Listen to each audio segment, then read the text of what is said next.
Assalamualaikum warahmatullahi wabarakatuh.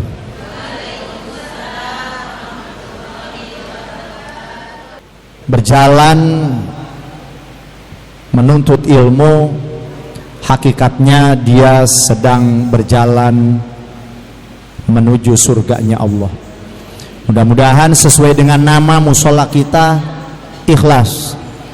Diguyur hujan, ditimpa terik panas matahari, tetap ikhlas menjalani aktivitas sehari-hari, terutama melaksanakan perintah Allah. Ayatnya tadi dibaca, jangan sampai jadi orang-orang yang munafik, yukhadi'unallaha wa huwa khadi'uhum.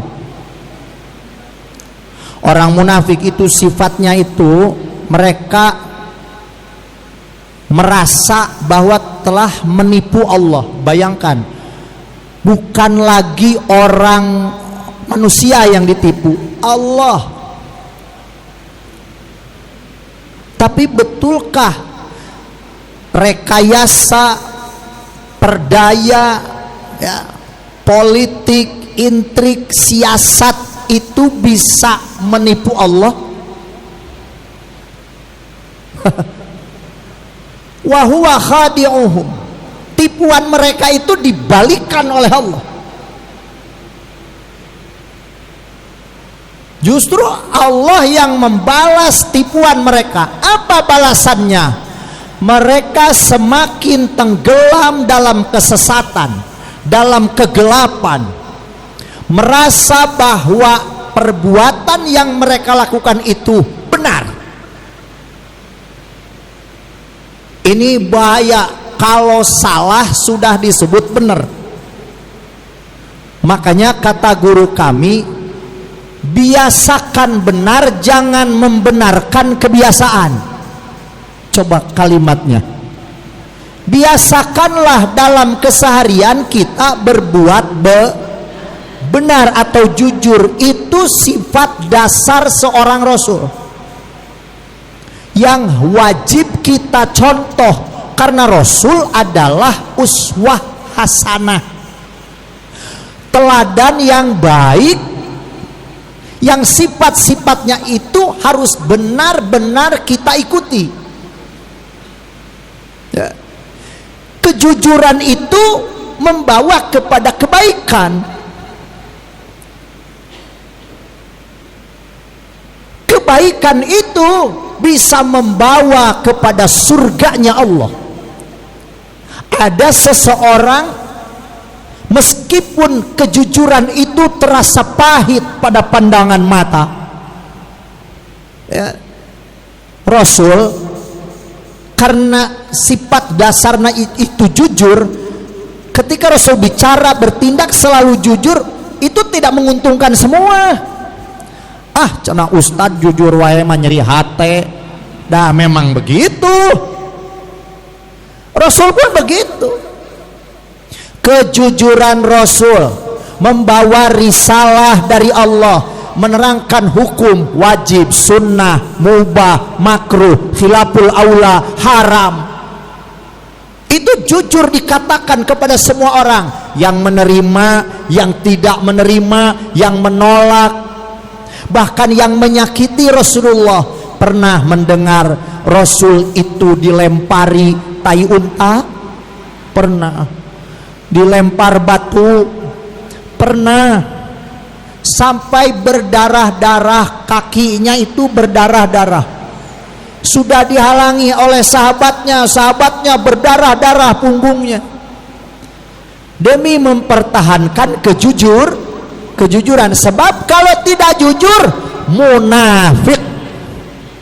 Ingat sifat dasar munafik, ya. Munafik itu 3 sifatnya. Idza hadatsa kadzaba. Ketika dia bicara, bohong. Wa idza wa'ada akhlafa. Ketika berjanji dia mengingkari. Wa idza tumina khana, ketika dia dipercaya khianat. Maka perbuatan baik sekalipun yang dia lakukan tidak akan mencapai level kebenaran, karena dia lakukan dengan kebohongan, dengan pengkhianatan, dengan pengingkaran. Idza qamu ila sholati qamu kusala. Ketika mereka berdiri untuk melaksanakan sholat, qamu kusala, maka mereka lakukan dengan kaslan, malas-malas.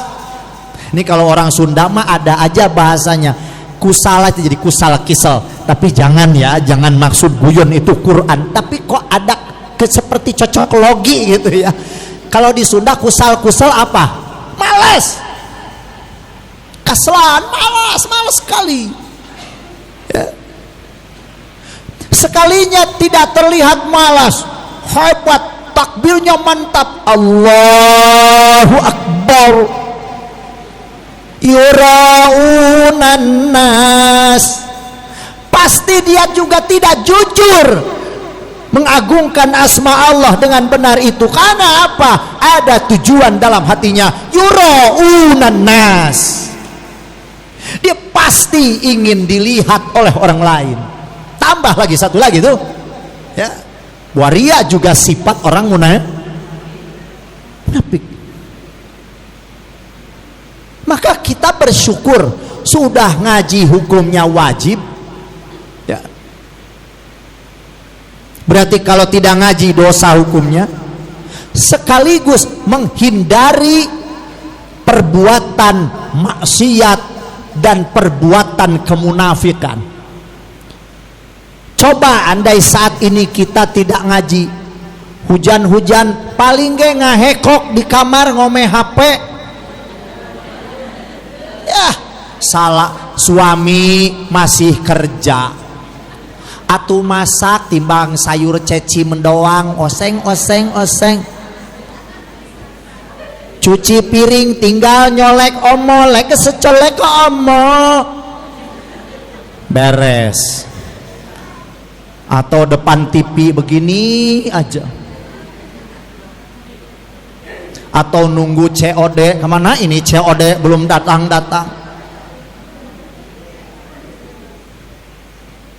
Bu, jangankan kita melakukan kewajiban, kita melakukan yang mubah saja, yang boleh saja, yang mubah nih, itu sebetulnya kita sedang menghindari perbuatan maksiat. Kayak misalkan nih sedang tidak ngaji, terus duduk di depan rumah melakukan aktivitas nyapu dan lain sebagainya ya, padahal ada saat itu berpotensi melakukan perbuatan maksiat, tapi kita tidak melakukan perbuatan maksiat, melakukan perbuatan yang mubah. Maka perbuatan mubah itu bisa menghindarkan perbuatan maksiat, sama saja dengan melakukan kewajiban.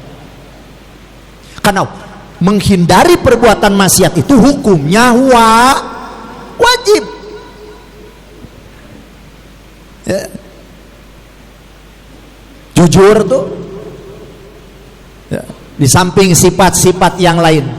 Maka dalam kesempatan ini saya benar-benar ingin fokus, karena kamera juga ini sudah fokus ke saya. Sekarang mah alhamdulillah kalau disorot kamera itu nggak terlalu GR, mau live nggak apa-apa, tinggal di like, comment, and share aja.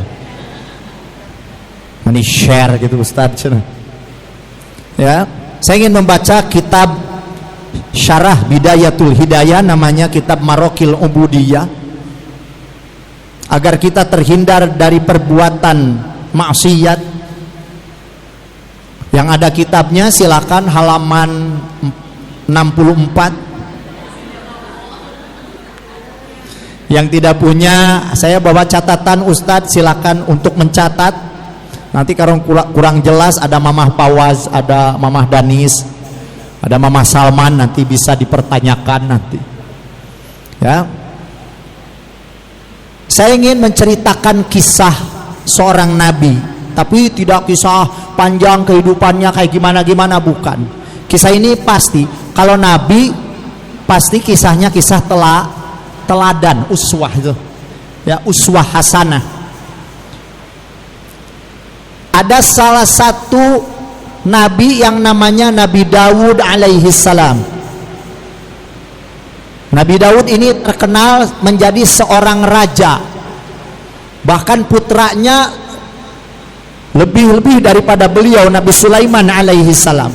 Jadi bapaknya jadi nabi dan jadi raja, putranya pun Nabi Sulaiman jadi nabi dan jadi raja. Mari kita baca. Bismillahirrahmanirrahim. Wa kana min du'ai Dawud alaihi salam. Dan telah terjadi di antara doa Nabi Dawud alaihi salam.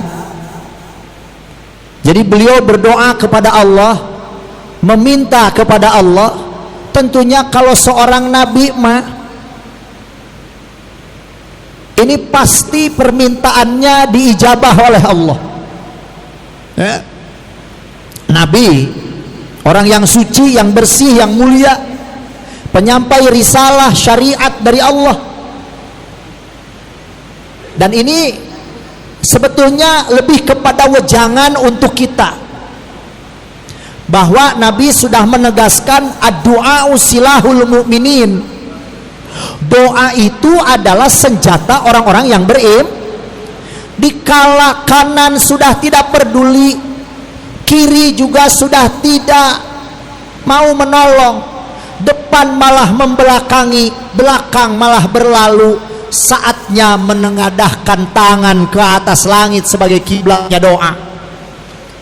Angkat tangannya dalam keadaan suci kalau bisa, hadapkan wajah kita ke kiblat, tundukkan kepalanya, rasakan betul setiap ucapan itu kita barengi dengan zikir kepada Allah ya, minta ampunan kepada Allah, bersihkan diri kita. Apa yang ingin kita pinta kepada Allah? Alangkah indahnya ya, yang duduk di sini nanti malam Jumat ya, hamparkan sajadah, ambil air wudhunya, sholat syukril wudhu, sholat tahajud, sholat hajat, lalu sholat witir, lalu berdoa kepada Allah. Di saat orang lain masih terlelap tidur, dia bermunajat kepada Allah. Apa doa Nabi Daud? Allahumma inni as'aluka arba'atan wa a'udzubika min arba'atin. Ya Allah, aku minta 4 perkara dan dijauhkan dari 4 perkara. Jadi mintanya 8 perkara. 4 minta dilaksanakan, 4 minta dijauhkan. Mudah-mudahan ada waktu selesai, karena saya mengutip dari kitab-kitab yang lain ya, dari setiap permintaannya itu ada bahasan-bahasan yang saya kutip dari kitab yang lain. Jadi Nabi Daud minta apa? 4 perkara, minta dijauhkan 4 perkara. Ya, silahkan difokuskan tulisannya. Fa'ammal lawati as'aluka fa inni as'aluka lisanan dzakiron. Yang pertama, aku meminta lisan yang selalu berzikir kepada Allah. Zikir itu bisa dengan hati mengingat Allah,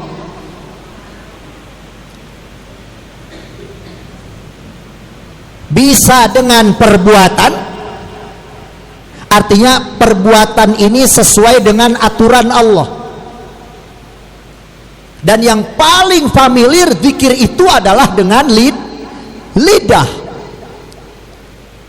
Mau seperti apa zikirnya terserah lafadznya masing-masing, yang penting kalimat itu mengingatkan kita kepada Allah. Misalkan ibu mau membaca subhanallah, subhanallah, subhanallah, seperti halnya malaikat di atas langit yang ada di bumi. Wa nahnu nusabbihu bihamdika wa nuqaddisu lak. Itu malaikat tuh. Ya, kami selalu bertasbih kepada Engkau dengan memujimu ya Allah.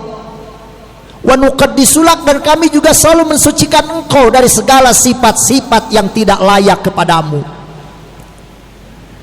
Silakan baca subhanallah. Biasanya kalau ibu-ibu kalau dikasih doa gitu, biasanya suka nanya, khasiatnya apa sih? Suka khasiat melulu kayak jamu. Karena ibu-ibu minum misalkan jamu pegelinu komplit, pasti itu, oh itu khasiatnya pegelinu. Jadi supaya hilang pegelinu. Ya, untuk kelas kita memang kelas doa. Kenapa sih? Boleh Ustadz, emang kalau doa itu kalau diajarkan tasbih atau nanya khasiat, boleh, silahkan Bu. Supaya kita terpacu. Ya. Artinya mau continue melaksanakan tasbih itu. Gak usah yang susah-susah, tasbihnya subhanallah saja. Arti subhanallah itu maha suci Allah. Suci Allah itu bagaimana? Maksudnya jauh dari najis, kotoran, atau bagaimana? Maha suci Allah itu adalah Allah maha bersih dari segala sifat-sifat kekurangan. Seperti dalam Al-Quran diutarakan, la ta'khuduhu sinatu wala naum. Ada dua sifat, sinah, ngantuk, naum, tidur. Coba, layak tidak sifat ngantuk atau misalkan apalagi tidur kepada Allah? Artinya Allah gitu ngantuk. Biasanya yang suka ngantuk siapa? Makhluk yang suka ngantuk mah. Karena dia punya kelemahan. Ketika ngantuk itu dia sedang lemah. Apakah tadi teh habis lek secolek omo di rumah capek, datang ke tempat pengajian teh tinggal sisa. Hati-hati kalau buru-buru di rumah, jangan ketuker eta lipstick dengan eyeshadow. Ya. Lipstick di sini, eyeshadow di bibir, atuh juga jurig kaburangan. Jadi ngantuk itu, tidur itu sifat lemah, sifat makhluk. Sedangkan mukhalafatul lil hawadith Allah itu beda dengan kita. Allah maha kuat, maha gagah, al-jabbar, al-qawiyu, al-jabbar, al-qahhar, itu sifat Allah. Ya. Makanya di ayat kursi itu disebut la ta'khudhuhu sinatu wala naum. Tidak mungkin ngantuk dan tidur itu menguasai Allah, nggak mungkin. Makanya dalam ayat yang lain, innallaha, apa itu? Wallahu basirum bima ta'malun atau bima ya'malun. Allah itu maha melihat terus Allah mah atas segala sesuatu yang dilakukan oleh mereka. Nah, itu subhanallah. Untuk apa tujuannya? Untuk mensucikan hati kita agar kita tidak salah sangka kepada Allah ketika takdir yang datang kepada kita itu terasa tidak enak. Pernah merasakan situasi dan kondisi gundah gulana, tidak menentu, kesel, ambek, nyedek, riut hulu minum pil dagorin sekalian. Benar kan, hal-hal yang begini demikian kan ya tidak enak. Misalkan sudah dituruti kesenangan suami, misalkan pecak jengkol,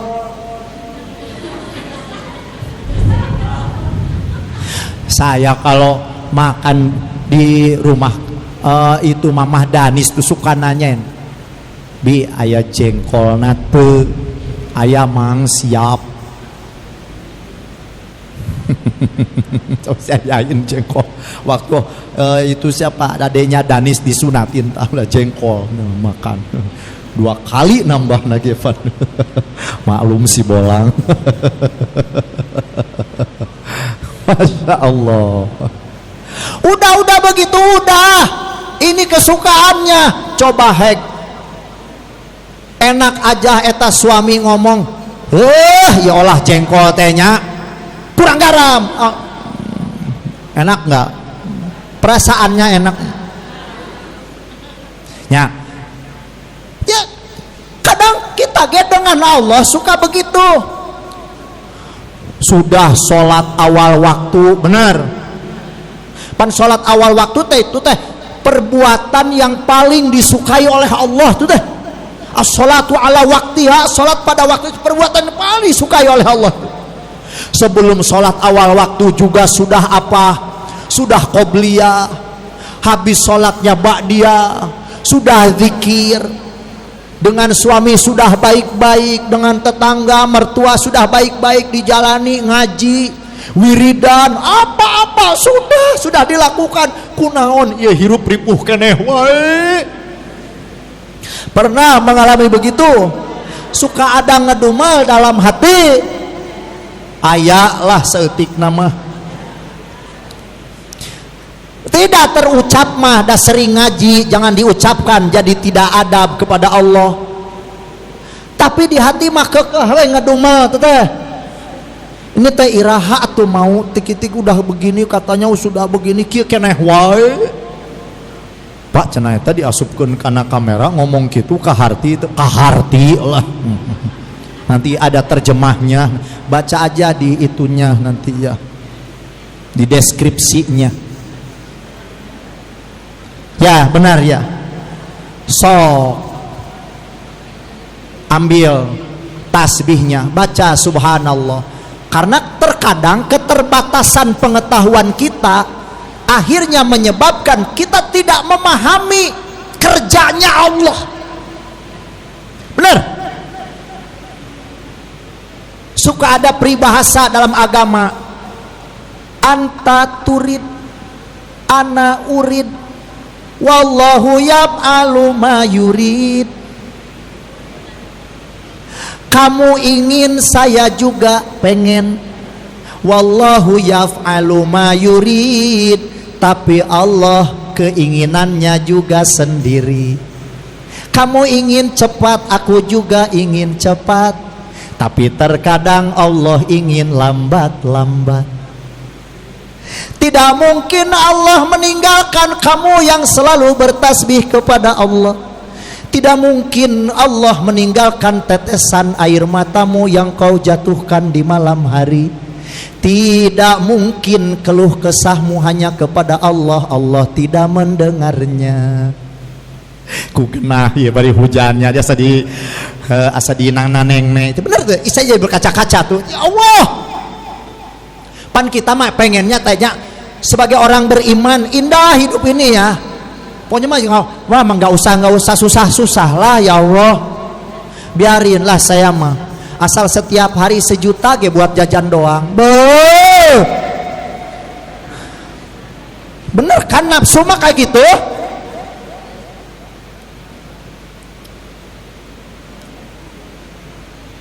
Tapi tidak begitu. Perjalanan hidup ini bagaikan senar-senar gitar. Sebetulnya Allah sudah menyiapkan garis-garis kehidupan untuk kita. Dan garis itu kadang lurus, kadang naik, kadang turun, kadang kelok berkelok, kadang juga ada hujannya, lalu licin, jatuhlah kita. Di saat kita jatuh itulah kita butuh mensucikan Allah dengan bertasbih, agar ketidakpengetahuan kita dengan cara kerjanya Allah tetap dibarengi dengan perasaan yang benar, tetap dibarengi dengan prasangka yang baik. Ya Allah, tujuan tasbihku ini membersihkan hatiku dari segala prasangkaku yang tidak baik kepada Engkau. Aku yakin, seyakin-yakinnya Engkau maha suci, Engkau maha kaya, Engkau maha menguasai segala keadaanku. Engkau menggenggam setiap langkahku, diamku, berdiriku, dudukku, tidurku. Tak ada yang lewat dari pengawasanmu, maka tak mungkin Engkau biarkan. Kalau tasbihnya sudah ke situ, meskipun kita tidak paham apa yang diberikan oleh Allah kepada kita, kita tidak akan suudzon kepada Allah. Ya, jadi terus Bu, Ustadz, saya mah kalau inget rasa sakitnya suka nangis. Wajar aja, sakit mah saya kalau sakit mah suka nangis, sama saja. Saya suka cerita ya, waktu saya ditinggalkan ibu saya oleng itu 4 bulan sampai motor ngacleng tabrakan. Wajar kita punya perasaan, sisi lembut ketika disentuh itu wajar. Ketika kita dikhianati, ya, dibiarkan, wajar kalau kita tapi tangisannya kalau dibarengi dengan tasbih kepada Allah itu sungguh luar biasa. Subhanallah, subhanallah. Agar ketidaktahuan kita terhadap ilmunya Allah, terhadap takdir yang diberikan itu tidak kita sepelekan, tidak kita salahkan.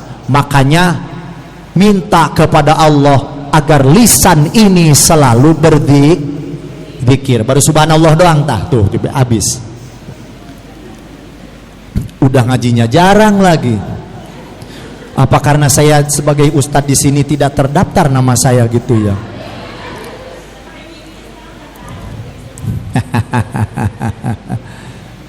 Baru subhanallah tuh. Belum lagi zikirnya alhamdulillah. Makanya kenapa malaikat yang nyangga aras itu dulu berat menyangga aras, lalu diajarkan subhanallah, subhanallah. Artinya gini, subhanallah itu tahapan buat kita untuk mendidik kesabaran. Ya, teruslah ungkapkan subhanallah, subhanallah sampai engkau mengucapkan alhamdulillah. Ya. Lalu sampai terus teguh hatimu sampai engkau bisa mengucapkan la ilaha illallah.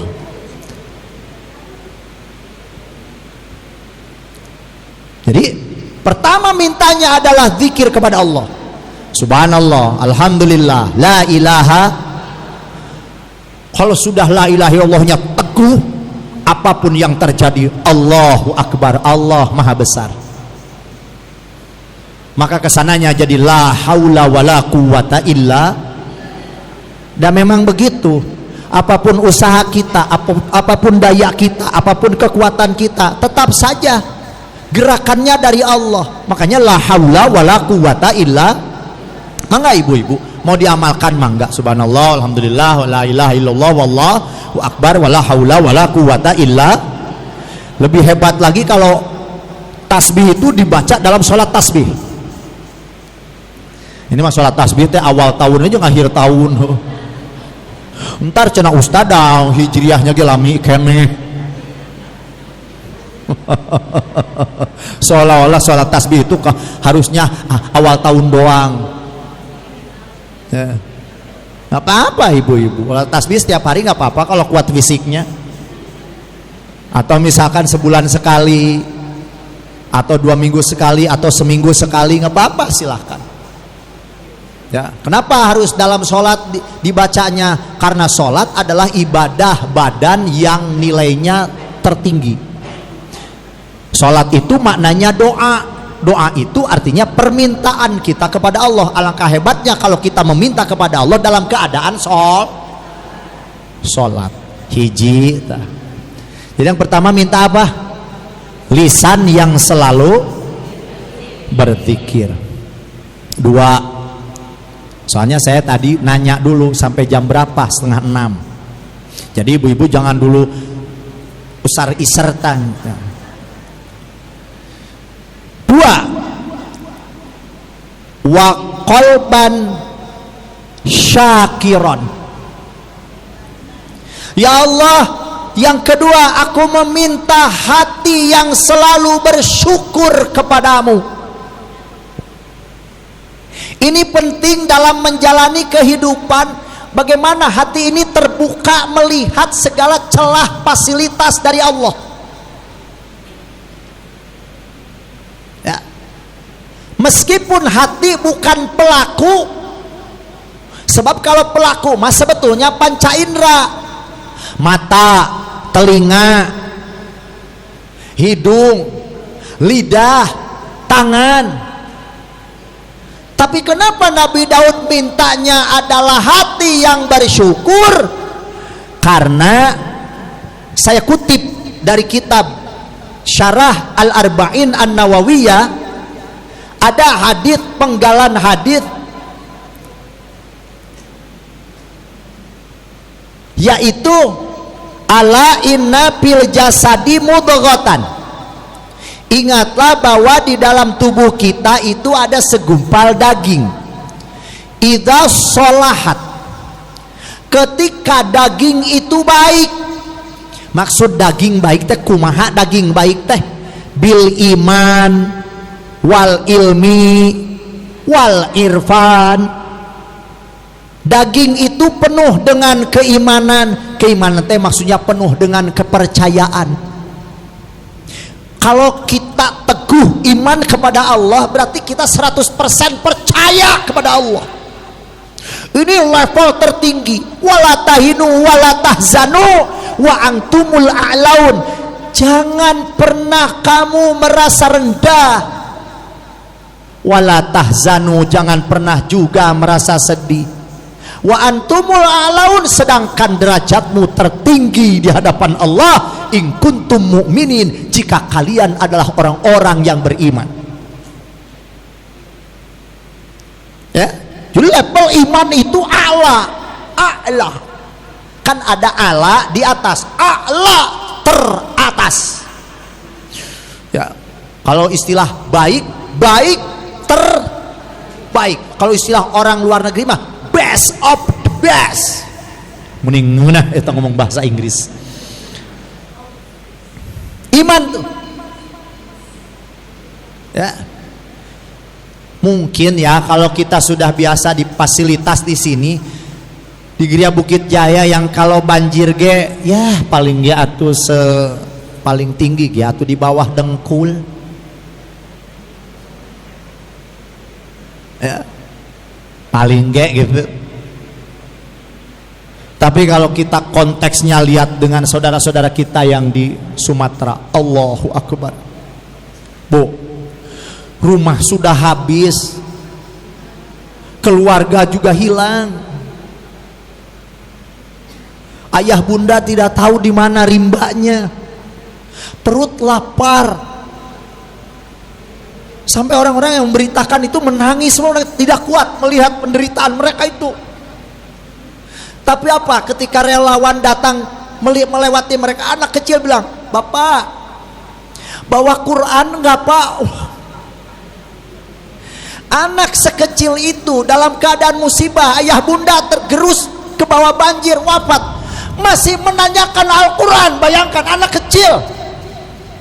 Pak, kalau kita mah mungkinnya kalau kita lapar, anak-anak kita pulang ya paling nggak pulang main, paling nggak anak kita mama lapar, nggak ada anak kita pulang main nanyain Quran. Keteguhan orang Sumatera itu Allahu Akbar, itu iman, Bu. Jadi mahalnya iman tuh kalau kelihatan diuji seperti itu, teguh iman itu luar biasa, alaun. Mereka tidak merasakan kesedihan ternyata. Bagi mereka penderitaan itu biasa aja. Mereka sedih ketika satu hari Qurannya terbawa banjir, lalu mereka tidak bisa tadarus. Hafalan saya jadi hilang, kudunya saya dapat 2 surat sekarang karena Qurannya kebawa banjir. Pak, Bapak punya Quran enggak? Ya Allah, ya Rob. Dek, kamu enggak lapar? Hah? Lapar sih Pak, tapi aku hafalanku itu, aku surat itu belum hafal. Iman tabu. Ayo sok. Sudah sampai level mana iman kita? Ya jangan-jangan kalau kita ya pantas satu yang diuji itu orang Aceh Serambi Mekah, yang diuji orang Padang imannya kuat-kuat. Coba kalau kita aduh sudah boro-boro ingat Quran. Ya. Makanya minta kepada Allah qalban syakiran, hati yang bersyukur. Karena hati ini ternyata dia segumpal daging yang ketika di dalamnya, ketika baik, arti baik itu berarti perasaannya yang baik. Kenapa perasaannya baik? Karena dipenuhi keimanan. Bukan hanya iman, tapi dipenuhi dengan ilmu. Ya. Bukan hanya ilmu, wal irfan, juga dipenuhi kemakrifatan. Dia amat sangat mengenal Allah. Sholahal jasadu kullu. Maka ketika hati penuh dengan iman, ketika hati penuh dengan ilmu, ketika hati itu memuncak kemakrifatan kepada Allah, sholahal jasadu, maka perbuatan jasad pun akan mengikuti apa yang diingini oleh hatinya. Dia pun akan menjadi tangan jadi baik, pandangan juga baik, pendengaran juga enak, kaki melangkah tidak ke tempat maksiat, begitu. Ya. Jadi iman, jadi kolbu itu, hati itu yang mengendalikan semua gerak tubuh kita. Maka ketika hati baik, sholahal jasadu kullu, maka perbuatan jasad pun, perbuatan badan pun akan menjadi baik bil a'mal, dengan mengerjakan amal soleh, wal ikhlas, dan juga ikhlas. Tidak seperti ayat yang dibaca tadi. Ya, kita bersyukur alhamdulillah. Mungkin level iman kita tidak seperti orang Aceh yang ketika dikasih musibah masih nanyain Quran. Tapi kita juga alhamdulillah, jangan dinafikan, syukuri. Kenapa harus disyukuri? Karena hatinya sedang baik. Mau ngaji akhirnya berilmu. Rugi sekali kalau sekarang suami sudah nyuruh ngaji karena alasan hujan, padahal ibu ketua sampai mau gantiin MC, coba gara-gara GR ke ustad.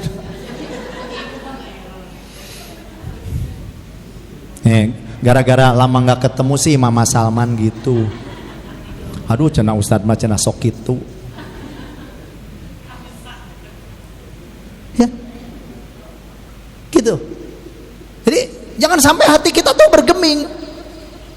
Hati kita tuh harus selalu menjadi hati yang bersyukur kepada Allah. Iman nih, ngaji ini dalam rangka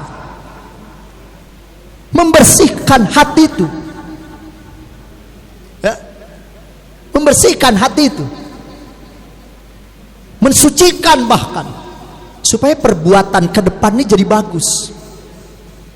Setelah ngaji ini ada ghirah, ada semangat agar kita mampu melaksanakan amal soleh dengan dibarengi dengan keikhlasan. Tuh. Wa idza fasadat. Sekarang kebalikannya. Jika hatinya rusak, tak mau bersyukur. Ya, padahal nikmat yang datang kepada tangan itu terus-terusan. Nikmat yang datang kepada kaki juga terus-terusan. Ibu pernah nggak menghitung dari sejak kecil sampai sekarang masih tetap berjalan, berapa energi yang diberikan oleh Allah di dalam urat-urat kita sehingga kita mampu melangkah?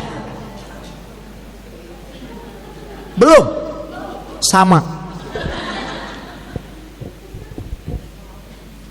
Bu, betapa maha baiknya Allah. Kenapa kita selalu mengingat-ingat nikmat yang tidak ada dengan membandingkan kepada orang lain? Dan tidak akan pernah selesai kalau hati kita punya kedengkian. Coba melihat ke depan tetangga beli motor baru, migrain. Melihat ke kanan, rumahnya dibagusin, migrain lagi sebelah, sudah 12.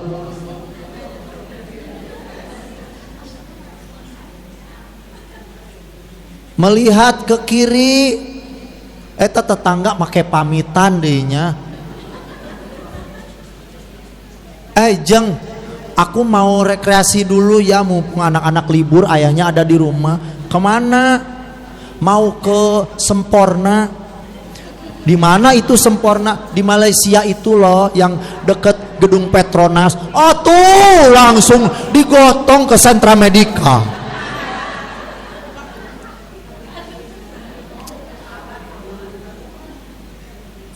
Kenapa itu? Kenapa?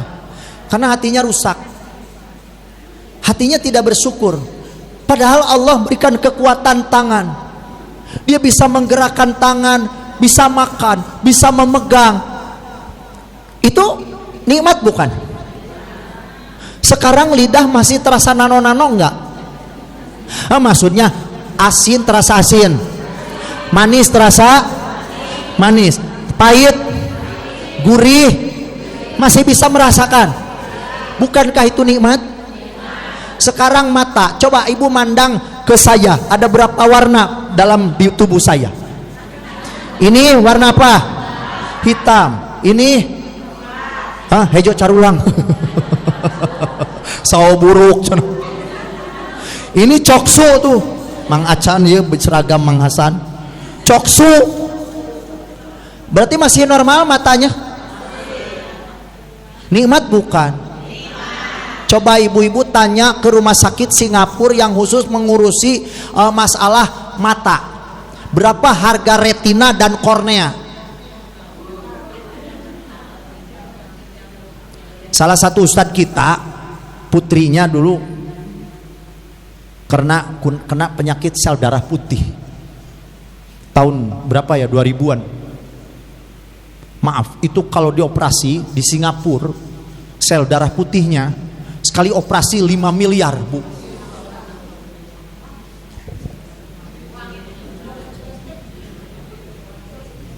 Baru darah itu.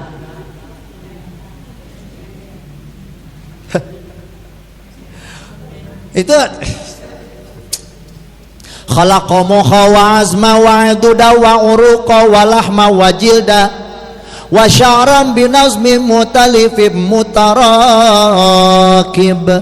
mimma indafiqi yakhruju min bainil sulbi wat la ilah.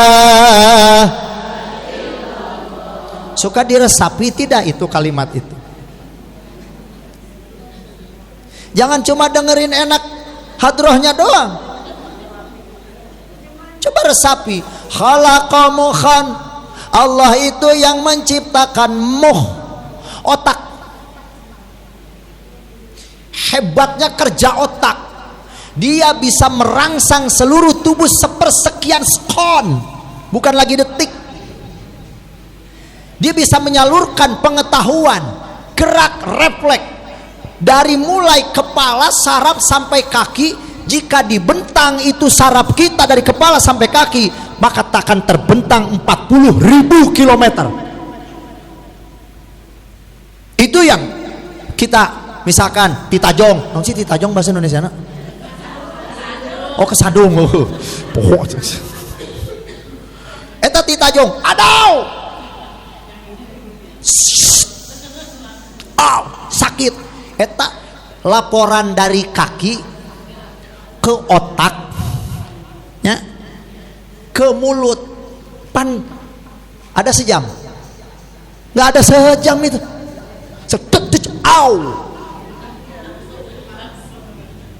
ketahuan hebatnya saraf kita kalau kita setruk. Boro-boro mau lari, suruh pegang kunci game, suruh mikir, Bapak 2 tambah 2 berapa, padahal profesor 7. Saraf bu, nikmat bukan itu, bisa bikin enggak? Ini mah jangan ke saya bu, sama kalau ngaji emosional berarti nunjuknya ke saya 99,9%. Yang 1% lagi ya bagi-bagi lah ya. Bahaya kalau hati tidak bersyukur.